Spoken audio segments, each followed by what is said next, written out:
হিংসা কত নিম্নে তাকে নামাতে পারে। একটা বিধবা মহিলাকে বাড়ি থেকে সে বের করে দিয়েছে।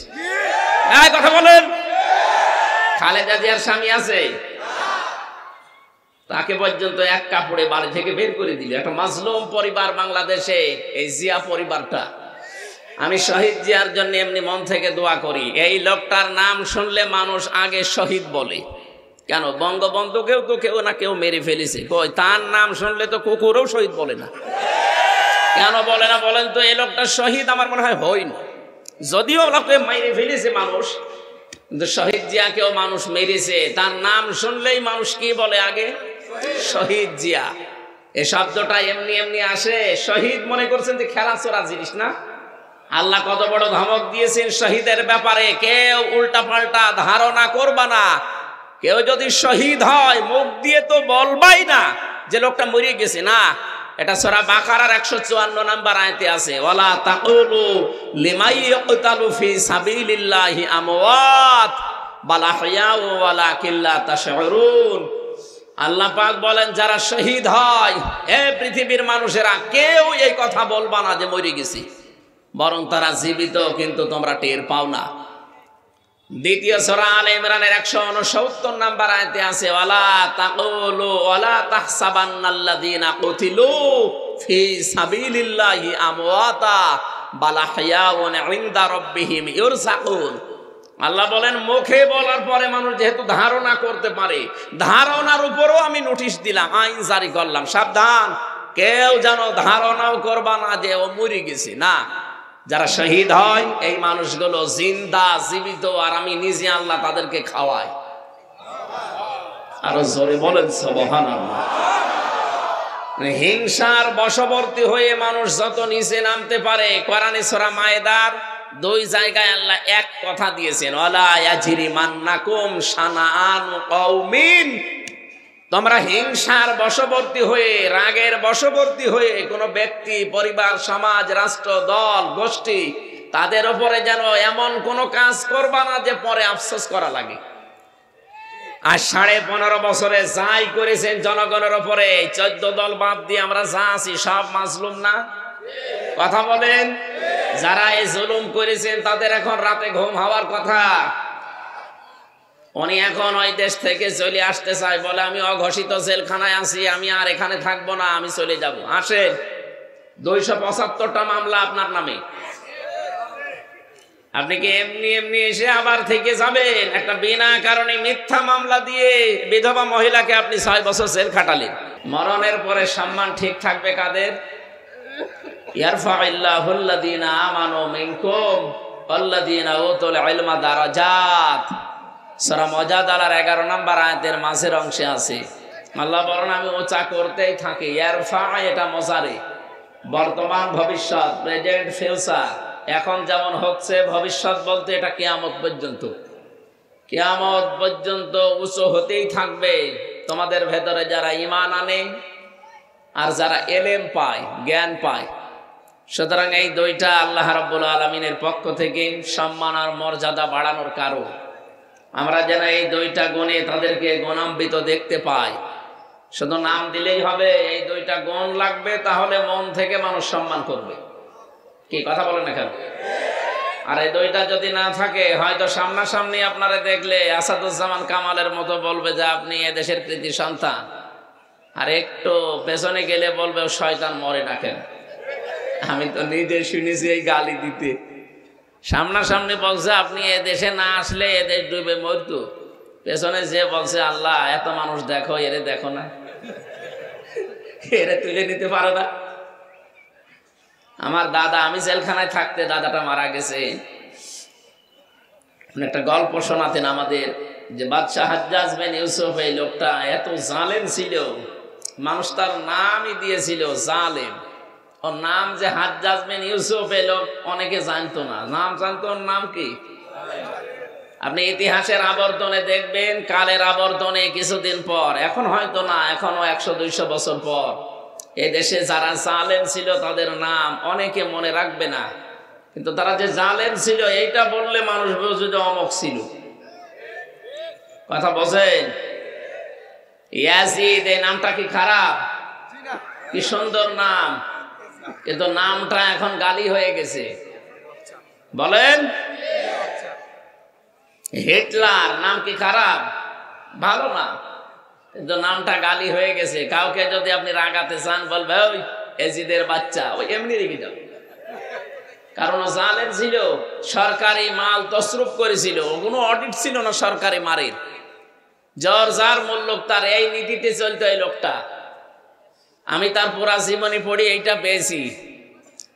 এই 53 বছরে যাদের জীবনে এরকম কিছু পাবেন, দেখবেন আর 53 বছর পর ওই মানুষগুলোর নাম আর এই দেশে কেউ সম্মানের সাথে নেবে না, নিলে গালি। আমার তো মনে হয়, আমার মন ডেকে বলে, আর 100 বছর পর এদেশের একজনের নাম গালি হয়ে যাবে। মানুষ তখন তার নামটাও নিতে তো চাইবে না, ছেলে মেয়ের নামও রাখবে না। আমরা আবু জেহেল নামে কাউকে এখন দেখতে পাই? এমনকি কোন হিন্দুকেও যদি বলেন যে ভাই ছেলে হয়েছে, আপনি অন্য ধর্মের লোক, এই 1000 টাকা দিলাম, ছেলের নাম আবু জেহেল রাখবেন, বলে ওকে নাম, এটা হিন্দু রাজি না। তাহলে আপনি যা করলেন, আপনি তো আবু জেহেলকে ছাড়িয়ে গেছেন। আমি আবু জেহেলের পুরা জীবনী পড়ে দেখেছি। তার যতদিন রাজত্ব ছিল 14টা কাজ করেছিল জনগণের বিরুদ্ধে। আর আমি এই যে পালিয়ে গেছে, যা এনার জীবনেও পড়েছি। এনার জীবনী পুরাটা, এই 15.5 বছরে আমি 15টা অপরাধ পেয়েছি, বড় বড়, সব জনগণের বিরুদ্ধে। ও যদি 14টা করে ইতিহাস হয়ে থাকতে পারে, ইনি এক কাটি বেশি, 15টা, ইনিও ইতিহাস হয়ে যাবে। বলেন।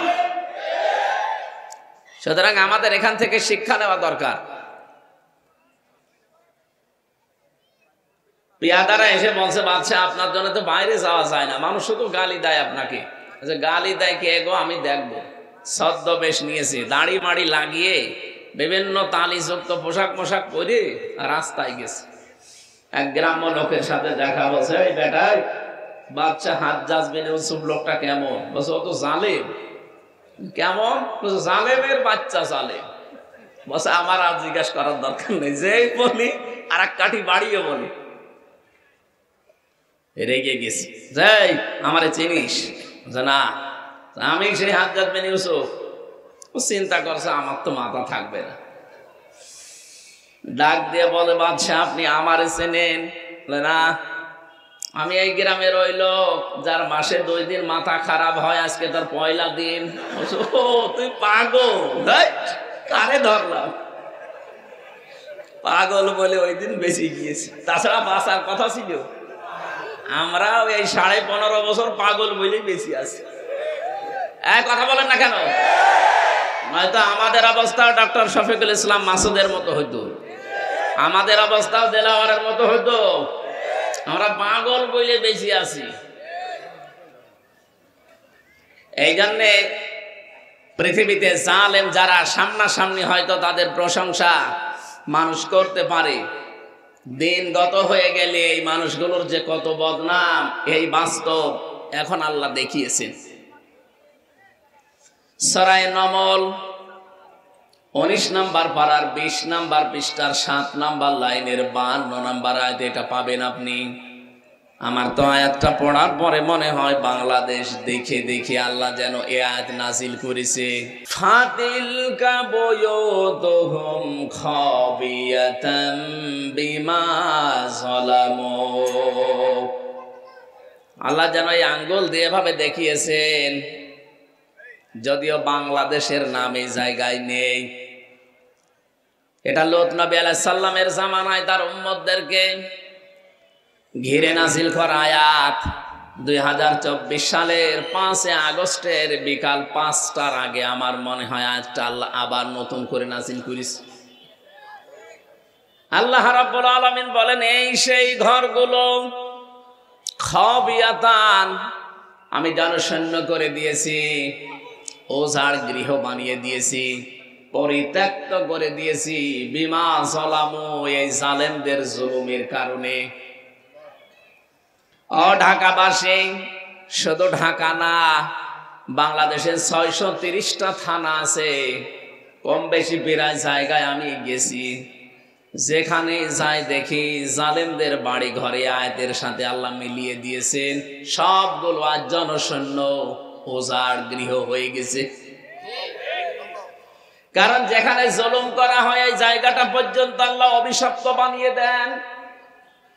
এ পর্যন্ত ছিল জালেমদের ব্যাপারে, এর পরের অংশ আল্লাহ দিয়েছেন আমাদের জন্য।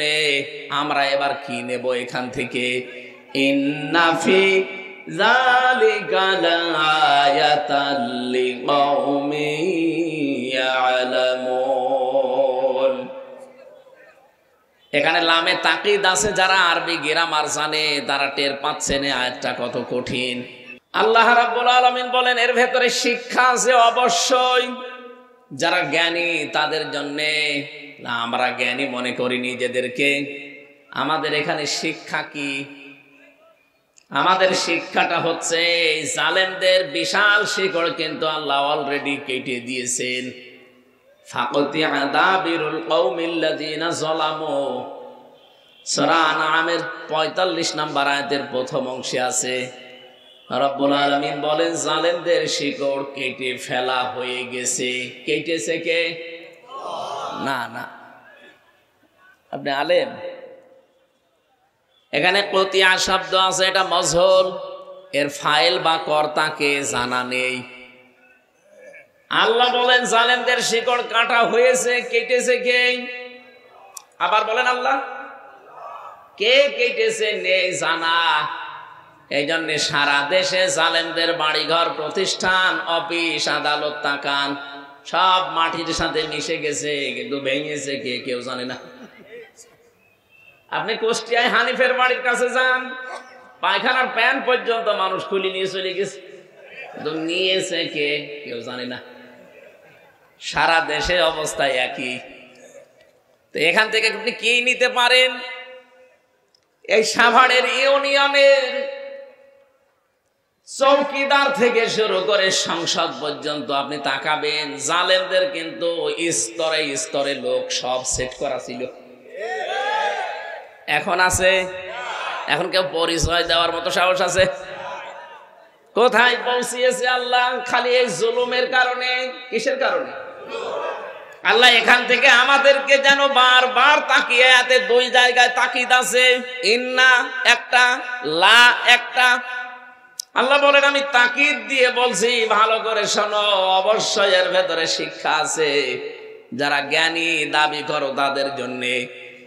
জালেমদের এত বড় শিকড় যদি কেটে আমি নির্বংশ করে দিতে পারি, আজ পৃথিবীতে আবার যারা তোমরা চেয়ারে বসবে তারাও যেন যদি জুলুম করে তাদের বাড়ি ঘরও কিন্তু শ্মশান হয়ে যাবে।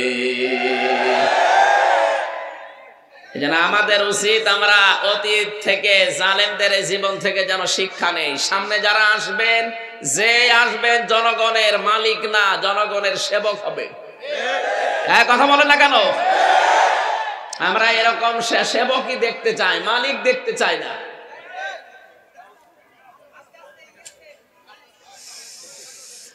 বাংলার জনগণ, এখানে যাদের নাম দিয়েছেন, আমি শুধু তাদের দুনিয়া চাই না, আমি চাই দুনিয়া আখিরাত। সাভারবাসী যে কথাটা বলছিলাম, যতগুলো মানুষের নাম আপনারা দিয়েছেন, আমরা চাই এদের সম্মান মর্যাদা এ দুনিয়া শুধু না, মরণের বড় যেন আল্লাহ জান্নাত পর্যন্ত টিকিয়ে রাখেন। বলেন আমিন। কয়টা জিনিস লাগবে জানো? দুইটা। একটা ঈমান লাগবে নির্ভেজাল, যে ঈমানের ভেতরে শিরিক থাকলে চলবে না। এজন্য আমরা যারা এখানে সম্মান বাড়াতে চাই দুনিয়া আখিরাতে, এমন ঈমান আনা লাগবে, এমন ঈমানের দাবি করা লাগবে যে ঈমানে শিরিক নেই। আল্লাহ যেন তৌফিক দেন। বলেন আমিন। আমি এক কথায় জবাব দিচ্ছি, এদিকে তাকান ভাই। এমন এমন বাক্য বাংলা ইংরেজিতে পড়েননি, এক কথায়, এটা এক কথায়।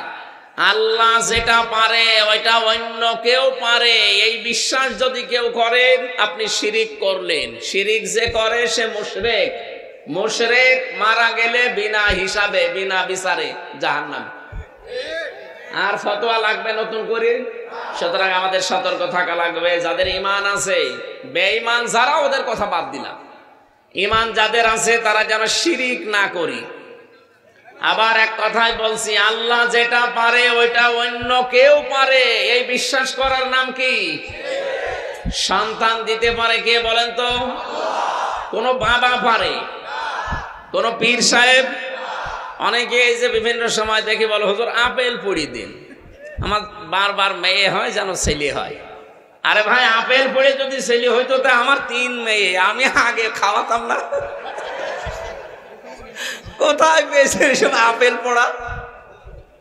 সুতরাং এই কাজ করতে গিয়ে অনেকে ঈমান হারিয়ে ফেলছে বিভিন্ন ভণ্ড পীরের কাছে গিয়ে। কোন বাবা, কোন মাজার, কোন জিন্দা পীর, কোন মরা পীর পারবে না। সন্তান দিতে পারবে কে? এবার দ্বিতীয় পয়েন্টটা বলি, এটা ক্লাস চলছে, বলবো দ্বিতীয়টা। আলাহুল খালক ওয়াল আমর, আল্লাহ পাক বলেন বানিয়েছি আমি, হুকুম চলবে আমার। সুতরাং আল্লাহর আইন এই জমিনে কায়েম করার জন্য যদি কেউ চেষ্টা করে, আপনি যদি তাকে উল্টা পাল্টা কথা বলেন, তার পেছনে না থাকেন, আপনার ঈমান নিয়ে সমস্যা দেখা দেবে, টানাটানি বাঁধবে। নিজে মানতে পারেন না সেটা আলাদা বিষয়, কিন্তু যারা চায় আপনাকে, তাদের পেছনে থাকা লাগবে। সূরা আরাফের 54 নম্বর আয়াতের মাঝে এই আয়াতটা আছে, আলাহুল খালক ওয়াল আমর, আইন চলবে তার যিনি বানিয়েছেন, সৃষ্টি যার। ইনিল হুকমু ইল্লা লিল্লাহ, সূরা ইউসুফের 40 নম্বর আয়াতের মাঝের অংশে আছে, আল্লাহ পাক বলেন আইন শুধুমাত্র চলবে আমার। এই জন্য আল্লাহর আইন প্রতিষ্ঠার কাজ করা, চেষ্টা করা, যদি না হয় ওটা আপনার বিষয় না, চেষ্টা করে যাওয়া ফরজ কাজ, নামাজের মতো। আল্লাহ তাওফিক দিন ঈমানের দাবি অনুযায়ী, বলেন আমিন। আজকের মাহফিলে উপস্থিত আপনারা কিছুক্ষণ আগে দেখলেন আমাদের প্রধান অতিথি এসেছেন, ডাক্তার দেওয়ান মোহাম্মদ সালাউদ্দিন বাবু। উনি কিছুক্ষণ থাকবেন। আমাদের তো সময় আছে আর আধা ঘন্টা মতো, আমরা ক্লোজ করবো আলোচনাটা। এরপরে আপনাদের যারা আলোচক আছে তাদেরকে নিয়ে চালান। যেহেতু গাজীপুরে আছি, আমি চলে যাব ইনশাআল্লাহ। মাহফিলে উপস্থিত হয়েছেন আজকে আমার শ্রদ্ধাভাজন বড় ভাই জনাব জাহিদুর রহমান, দামাত বারকাতুহুমুল আলিয়া। মঞ্চে বসা আরো যারা আছেন সম্মানিত ব্যক্তিবর্গ, সামনে বসা মুসলমান ভাইরা, পর্দার আড়ালের সম্মানিতা মা এবং বোনেরা, প্রশাসনের ভাইরা, প্রাণপ্রিয় ঢাকাবাসী, আল্লাহর দরবারে শুকরিয়া জানাচ্ছি যিনি আমাদেরকে বিবেক দিয়েছেন। এই বিবেকটা এই 15.5 বছরে কাজ করেনি, এই জন্যই অনেকে জোর করেছিল। যদি বিবেকটা কাজে লাগতো তাহলে জোর করে 15.5 বছরে থাকতো না। কথা বলেন না কেন? নবীজির হাদিস, ওই ইমামের প্রতি আল্লাহ সব সময় 24 ঘন্টা লানত বর্ষণ করতে থাকে। যে ইমাম জোর করে ইমামতি করে, তার মুসল্লিরা তার উপরে নারাজ। এখানে মুসল্লি মানে আপনার এই ঢাকা সাভারের এই জামে মসজিদের মুসল্লি না, আর ইমাম মানে হামজা না। এখানে ইমাম মানে রাষ্ট্রের ইমাম, সমাজের ইমাম, পরিবারের ইমাম। যে ইমামের প্রতি, নেতার প্রতি, দায়িত্বশীলের প্রতি তার অধীনস্থ যারা আছে তারা সঙ্গত কারণে নারাজ, ও যতদিন জোর করে দায়িত্বে থাকবে ততক্ষণ আল্লাহর লানত তার উপরে পড়তে থাকবে। এদেশের 100 জনের আমার মনে হয় কমপক্ষে 96 জন, আপনি জরিপ চালান, এদেশের 100 জনের 96 জন যে 2 বোন পালিয়ে গেছে তাদের উপরে নারাজ ছিল। আপনি জরিপ চালিয়ে যদি আরো বেশি পাবেন, হয়তো আমি একটু কম বললাম। 100 জনের 96 জন মুসল্লি যেখানে আপনার উপরে নারাজ, আপনি জোর করে যতদিন ছিলেন, বিশ্বাস করেন হাদিস অনুযায়ী আল্লাহ 24 ঘন্টা আপনার উপরে লানত দিয়েছে। দ্বিতীয় পয়েন্ট হচ্ছে, যেই মানুষগুলো পৃথিবীতে জালেম হয় তাদের উপরে আল্লাহ নিজে কিয়ামতে মামলার বাদী হয়ে দাঁড়াবেন। আপনি টের পাচ্ছেন কি বললাম?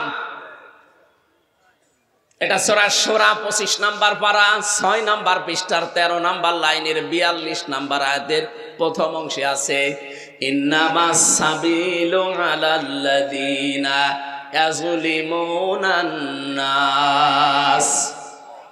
আল্লাহ কিন্তু ইয়াজলিমুনাল মুসলিমুনা দেননি। এদিকে তাকান, ইয়াজলিমুনান নাস দিয়েছেন। নিশ্চয় যারা এই পৃথিবীর ময়দানে মানুষের উপরে জুলুম করছে, ভবিষ্যতেও করবে, যেহেতু ইয়াসলিমুন এটা মোজারে, বর্তমান, ভবিষ্যৎ, প্রেজেন্ট, ফিউচার। প্রেজেন্ট মানে এখন, আর ফিউচার মানে কিয়ামত পর্যন্ত। এই আয়াত কতদিন থাকবে? কিয়ামত পর্যন্ত এই আয়াতের হুকুম থাকবে। সূরা সূরার এই 42 নম্বর আয়াতটা পড়লেই কেন যেন আমার ভয় করে। আল্লাহ বলেন, আমি নিশ্চয় কিয়ামতের দিন মামলা দায়ের করব তাদের বিরুদ্ধে যারা মানুষ হয়ে মানুষের উপরে জুলুম করছে এবং ভবিষ্যতেও করবে বলে নিয়ত করছে।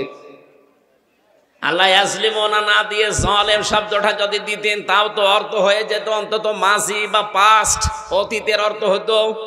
বর্তমান আর ভবিষ্যৎ দিয়েছেন এই কারণে এখন হয়তো অনেকে করছে না, ভবিষ্যতে অনেকে জুলুম করবে বলে আশা করি আছে যে দাঁড়ান চেয়ার পাই দেখেন কি করি, এরকম অনেকের মনে নেই। এই জন্য যারা জালেম এখন করছেন জুলুম, ভবিষ্যতেও যারা করবে, আল্লাহ বলেন আমি নিজে তাদের বিরুদ্ধে কিয়ামতে মামলা দায়ের করব, আমি নিজে বাদী। আমরা যারা মামলা বিভিন্ন কেস কামের আসামি আছে, এখানে মামলার বাদী যত বড় হয় মামলা তত কঠিন হয়। আমার যদি কোনো সলিমদ্দি কলিমদ্দি মামলা দিত সর্বোচ্চ 3-4 দিনে আমি চলে আসতাম বেরিয়ে।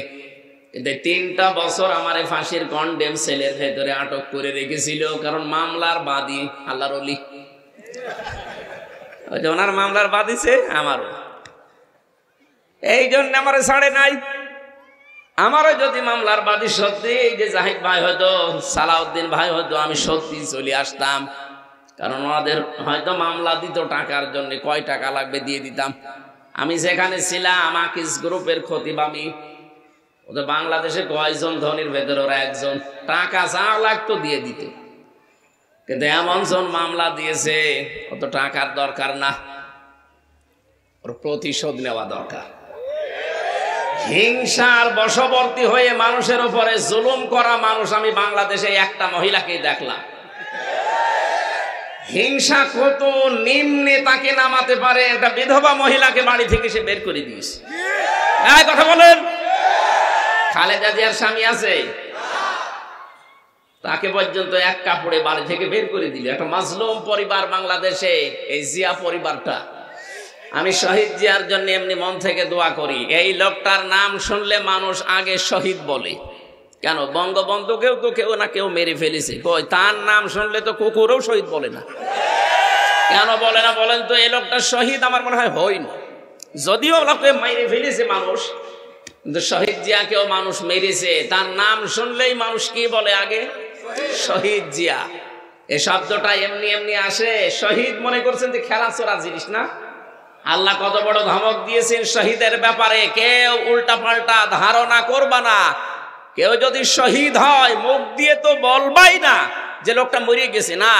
এটা সূরা বাকারার 154 নম্বর আয়াতে আছে, ওয়ালা তাকুলু লিমাই ইয়াকতালু ফি সাবিলিল্লাহি আমওয়াত বাল আহইয়াউ ওয়ালাকিন লা তাশউরুন।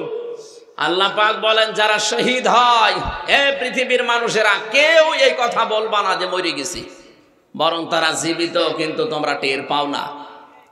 দ্বিতীয় সূরা আলে ইমরানের 169 নম্বর আয়াতে আছে, ওয়ালা তাকুলু ওয়ালা তাহসাবান্নাল্লাযীনা কুতিলু ফি সাবিলিল্লাহি আমওয়াতা বাল আহইয়াউন ইনদা রাব্বিহিম ইরযাকুন। আল্লাহ বলেন মুখে বলার পরে মানুষ যেহেতু ধারণা করতে পারে, ধারণার উপরও আমি নোটিশ দিলাম, আইন জারি করলাম, সাবধান, কেউ যেন ধারণাও করবা না যে ও মরে গেছে, না। যারা শহীদ হয় এই মানুষগুলো জিন্দা, জীবিত, আর আমি নিজে আল্লাহ তাদেরকে খাওয়াই। আরো জোরে বলেন সুবহানাল্লাহ।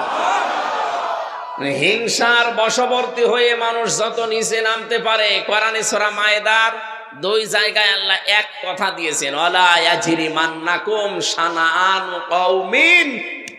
তোমরা হিংসার বশবর্তী হয়ে, রাগের বশবর্তী হয়ে কোনো ব্যক্তি, পরিবার, সমাজ, রাষ্ট্র, দল, গোষ্ঠী, তাদের উপরে যেন এমন কোনো কাজ করবা না যে পরে আফসোস করা লাগে।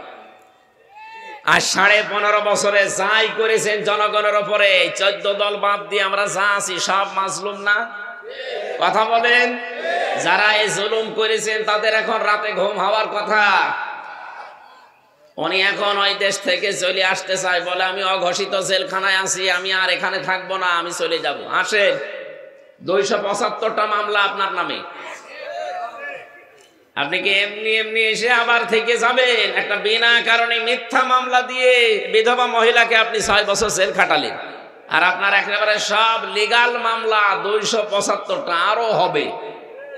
আমারে মিথ্যা মামলা দিয়ে যদি 3 বছর রাখতে পারেন, আপনার 275টা মামলা এক একটায় যদি 3 বছর করে হয়, কব্বরে চলে যাবেন, আবার উঠবেন, আবার যাবেন, তাও সাজা শেষ হবে না যা করেছে।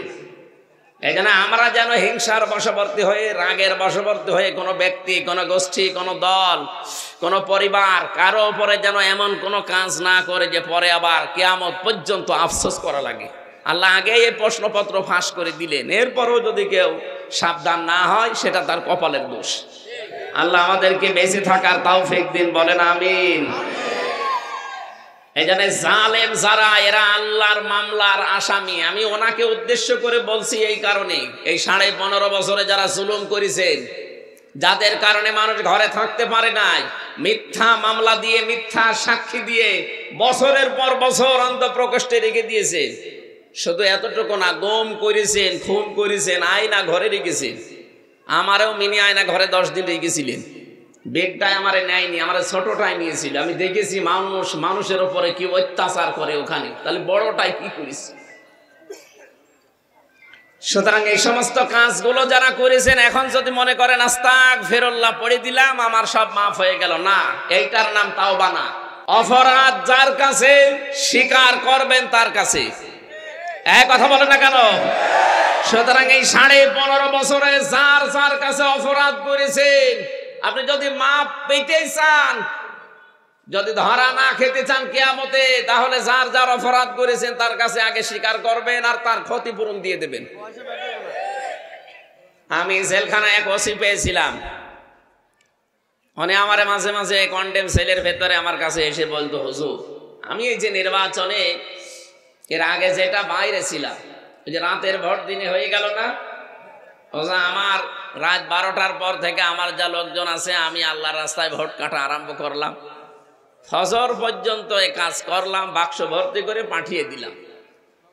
এবার ফজরের আজান দিল, আমি গোসল করলাম, ওযু করে 2 রাকাত শুকরিয়ার নামাজ পড়লাম, তওবার নামাজ। 2 রাকাত তওবার নামাজ পড়ে বললাম যে আস্তাগফিরুল্লাহ। আমার এই তওবা কি হয়েছে? কিসের তওবা আপনার? আপনি কি আল্লাহর কাছে দোষ করেছেন যে আপনি আস্তাগফিরুল্লাহ পড়েন? আপনি দোষ করেছেন হামজার কাছে। এই কথা বলেন না কেন? একটা এমপি বানাতে 3.5 থেকে 4 লাখ হামজা লাগে, হামজার বউ লাগে। আপনি তাদের সব ভোট নিজে দিয়ে এখন পড়ছেন আস্তাগফিরুল্লাহ। আপনি আল্লাহর কাছে দোষ করলে মাপ পেতেন, দোষ করেছেন হামজার কাছে আর হামজার বউর কাছে। এই কথা বলেন না কেন?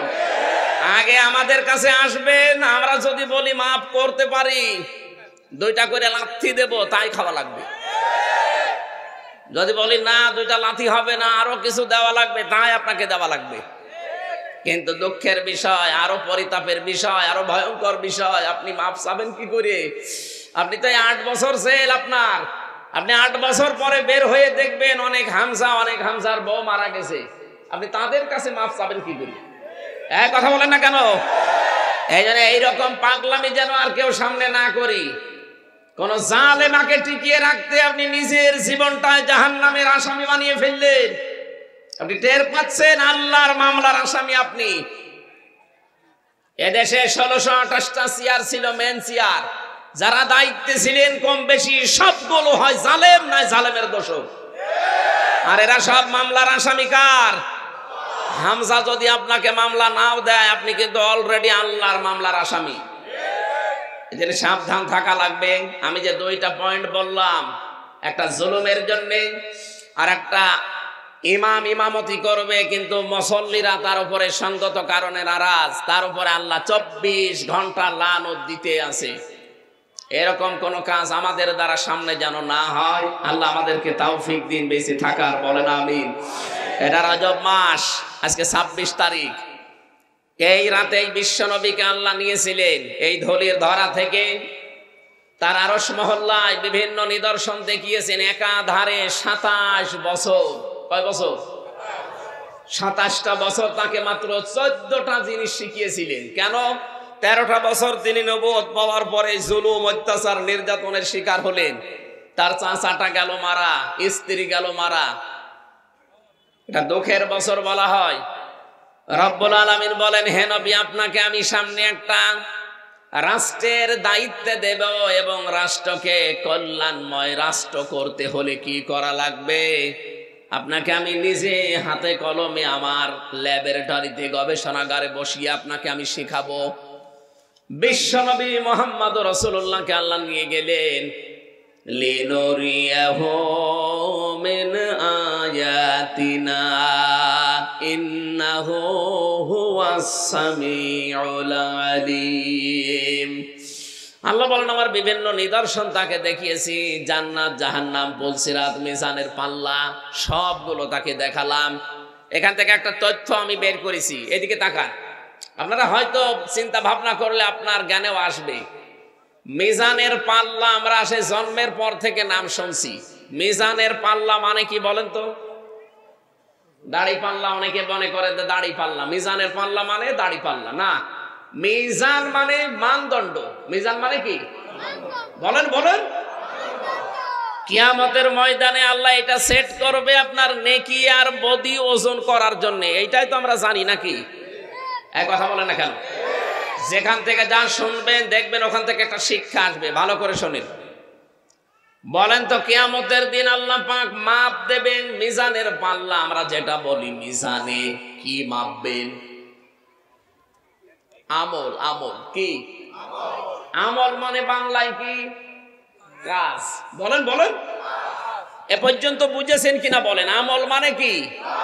আমল মানে, এবার এখানে একটা পাগলকে জিজ্ঞাসা করেন তো যে আমল কাজ, আমল মানে কাজ কি দাড়ি পাল্লায় তুলে দিয়ে মাপে যে 5 কেজি কাজ? কিভাবে মাপে? কাজ মাপে গুরুত্বের ভিত্তিতে। কিসের ভিত্তিতে?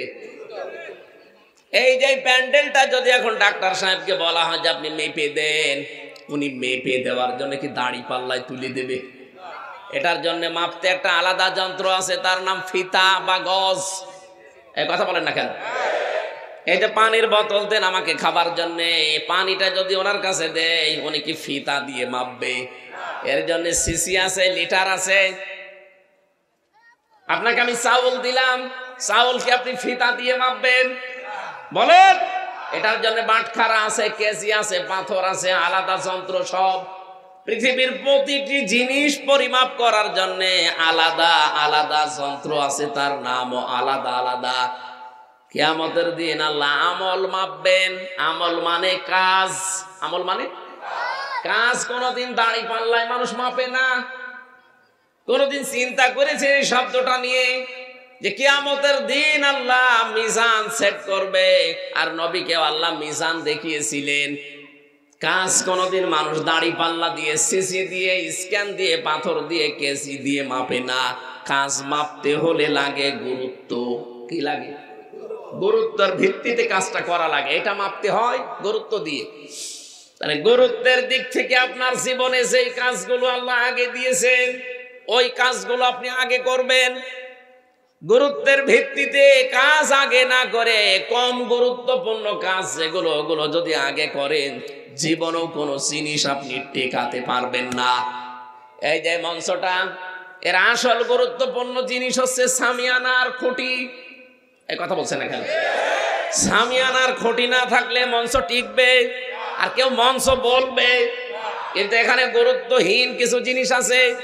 এই যে কার্পেট পাড়া, এই যে মাইক দেওয়া আছে, টেবিল দেওয়া আছে, এই যে বোতল দেওয়া আছে।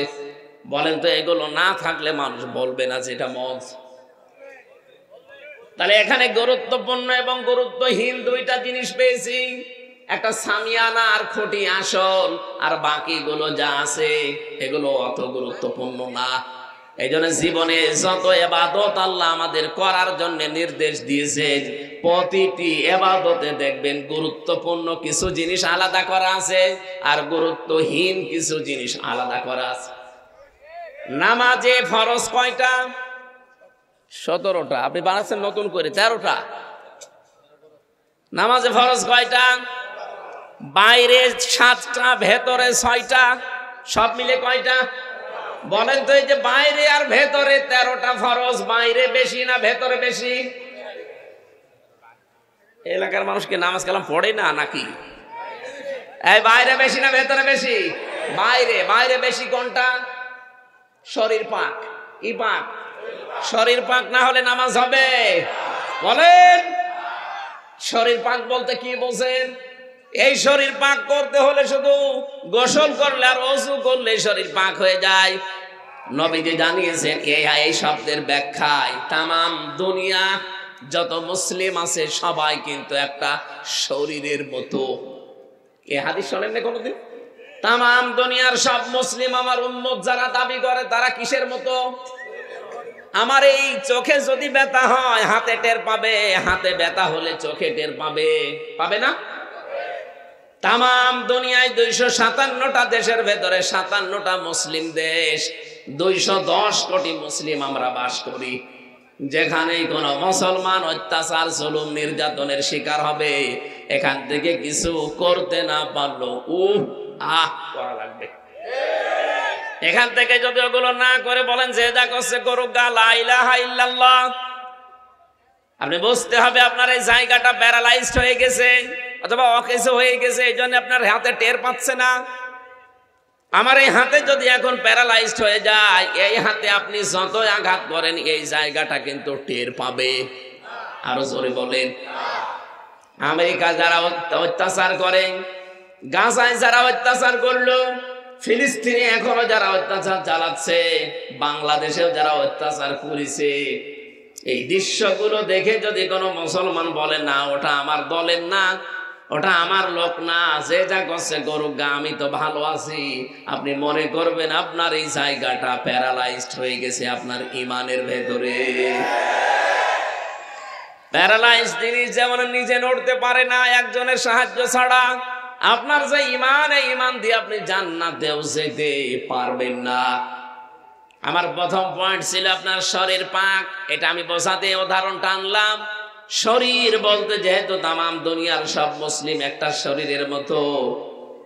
এখন আমি এই সাভার জামে মসজিদে নামাজ পড়তে যাব, এদিকে তাকান।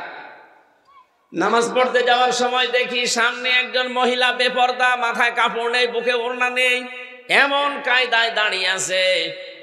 আমি যদি বলি নাউজুবিল্লাহ আস্তাগফিরুল্লাহ, এইভাবে মহিলারা চলাফেরা করে, এই দেখে আমি চলে গেলাম।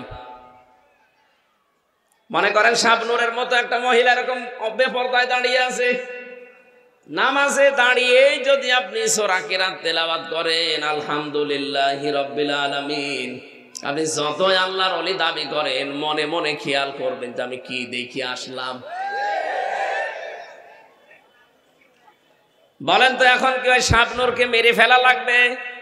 না, তাকে পবিত্র করা লাগবে। তাকে পবিত্র করার মাধ্যম আল্লাহ দিয়েছেন পর্দা। কি বলেন? বলেন। ওকে পর্দা দেওয়ার ক্ষমতা আমার আছে, সালাউদ্দিন সাহেবের আছে না, রাষ্ট্রের আছে, এবং তার দায়িত্বশীল যারা তাদের আছে। সুতরাং এই দায়িত্বশীল গুলোকে দায়িত্বপূর্ণ আচরণ করা দরকার। আর এই রাষ্ট্রকে এমন জায়গায় দেওয়া দরকার, রাষ্ট্র যেন তাকে পবিত্র করে, পর্দার বিধান দেয়। তাহলে নামাজে দাঁড়ার সময় যদি ওইরকম কিছু বাঁধবে তো না, বাঁধবে কিন্তু ফাতেমার মতো দেখতে মনে হবে। হযরতে ফাতেমা যখন বাইরে যেতেন তখন যেমন পর্দা করে যেতেন, ওরকম রাস্তাঘাটে দেখবেন কিন্তু শাবনূর না, দেখবেন আপনি ফাতেমা। নামাজে দাঁড়াবেন কিন্তু আপনার ওই খেয়াল আর আসবে না, কারণ আপনি দেখে এসেছেন হয় নিজের খালা নাই নিজের মেয়ে।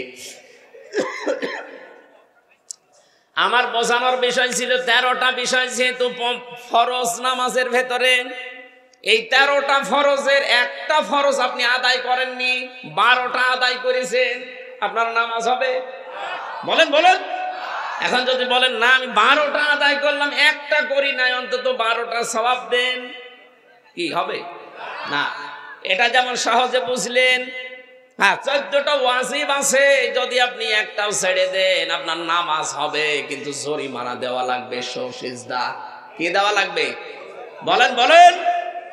সুন্নত আছে 12টা, নামাজ ভেঙে যাওয়ার কারণ আছে 19টা। এর ভেতরে যে কোনো একটা যদি ছেড়ে যায় আপনার নামাজ কিন্তু বাতিল হয়ে যাবে 19টার ভেতরে। 13টা ফরজ যেমন গুরুত্বপূর্ণ সামনে রাখা লাগে, এরপরে ওয়াজিব, এরপরে সুন্নাত, এরপরে মুস্তাহাব, এরপরে নফল, এরপরে মুবাহ, সব সিরিয়াল করা আছে। ফরজ বাদ দিয়ে বাকি কোনোটা যদি ছেড়ে যায় সেজদা দিলে, জরিমানা দিলে নামাজ আদায় হয়ে যাবে।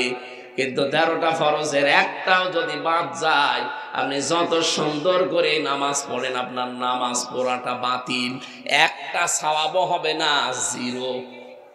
বলেন, শূন্য, কিচ্ছু পাবেন না। এই পৃথিবীতে ঠিক আমার আল্লাহ ফরজ বিধান দিয়েছেন 500টা। কয়টা? বলেন বলেন। এই পুরা কোরআন শরীফে 500 বিধান আছে শরীয়তের। এইগুলো আমাদের ব্যক্তি, পরিবার, সমাজ আর রাষ্ট্রে সব দেখাতে হবে আল্লাহকে। আপনি 499টা মানেন, একটা মানেন না, নিজে তো মানেন না, আরো বিরোধিতা করেন। বুঝবেন আপনার 12টা ফরজ আদায় করে একটা ফরজ আদায় না করলে যেমন একটা সওয়াব হয় না, জিরো হয়। কিয়ামতের দিন আপনাকে যখন মাপ দেওয়া হবে মিজানের পাল্লায়, পুরাটা জিরো। এই কথা বলেন না কেন? হ্যাঁ, আপনার হয়তো অনেক আনুষঙ্গিক আর যেগুলো বললাম, এই যে মাইক, কার্পেট, এরপরে এই যে এখানে যেগুলো আছে আনুষঙ্গিক, এগুলো না থাকলেও তো হয়, কিন্তু দিলে একটু আরো ভালো লাগে, আরো ভালো করে মানুষ মঞ্চ বলবে। কিন্তু এই খুঁটি আর সামিয়ানা না থাকলে কোনো পাগলও এটা মঞ্চ বলবে না। আমার জীবনে এই 500 ফরজের 499টা আমি আদায় করি, একটা আদায় তো করি না, আরো বিরোধিতা করি। কিয়ামতের দিন আল্লাহ যখন মিজানের পাল্লা নাম শোনেন, মাপ দেবেন, গুরুত্বের ভিত্তিতে মাপবেন। আপনি আগে গুরুত্বপূর্ণ কাজগুলো করেছেন না গুরুত্বহীন কাজের আপনি বেশি বেশি পায়রুটি দিয়েছেন? বাস্তবতা এটা। কিয়ামতে দেখবেন আপনার আমল নামা পুরাটা জিরো, শূন্য হয়ে দেখা দেবে। এই জন্য আমরা যেন 500টা অন্তত গুরুত্বপূর্ণ যেগুলো তার নাম ফরজ বলা হয় আরবিতে, এ কোরআন থেকে দেখে দেখে পড়ে নেবেন। আজকের তেলাওয়াত কিন্তু আয়াতে 14টা আছে। কয়টা? সূরা বানি ইসরাইলের 23 থেকে 38 নম্বর আয়াত। 27 বছরের নবীকে আমার আল্লাহ তিনি শিখিয়েছিলেন নিজের গবেষণাগারে বসে বসে আরশ মহল্লায়। আজকে আমাদের সময় নেই, আমরা চলে যাচ্ছি। এই জন্য আপনাদেরকে আমরা থিওরি গুলো বললাম।